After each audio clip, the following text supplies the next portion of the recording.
I used to do Warfare Wednesdays when I taught Latin. And so like every Wednesday you broke up the middle of the week by like Caesar, they were getting them ready to read Julius Caesar. Y'all are way more creative teachers I would than introduce them like little pieces about his warfare that still our army still implements some of the strategies. I bet the Technology's kids ate that up. advanced. You teach history or you teach Latin, man.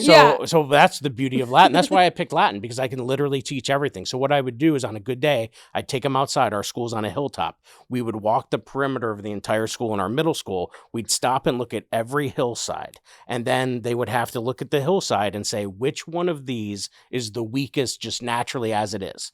And then they would have to justify which side would they put their efforts to defend, but they could only use tactics and resources available to Julius Caesar. Time.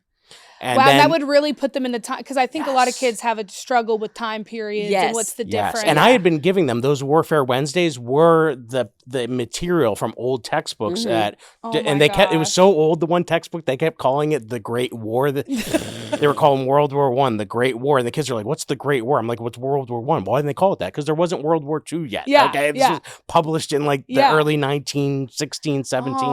But I want to be in your class. I know. I'm like, I want to be in your class. Here's where it got even cooler, because then they had to do two things with that information. Once they picked the side, they had to do a model of how, and anything. I mean, these were kids. I had Legos coming in. I had kids in CAD doing the auto drafts. I had kids doing Minecraft and building a Minecraft version of it. And then they had to do a 1-page rationale, research-based, that just what grade basically is this? This was a high school. I did this with 9 through 12. Because I'm trying to think of taking my 6th graders outside to get them to walk around the perimeter. We're going to lose half of them. No, we all have to hold hands. Everybody down hold the hands. street. You're not going to the gas station to get some gum. Thankfully, your Latin classes are usually in the teens to low 20s, so like you can keep them. And if at that point, if you've trained them well enough to be like, don't mess this up, don't mess this up, because this then is fun. We can't do this again. We'll do. You want a packet? We'll do a packet. You want a packet? Okay, I got packets. I always have packets in the back corner. I point to them. I'm like, you want to do the packet? Because it's back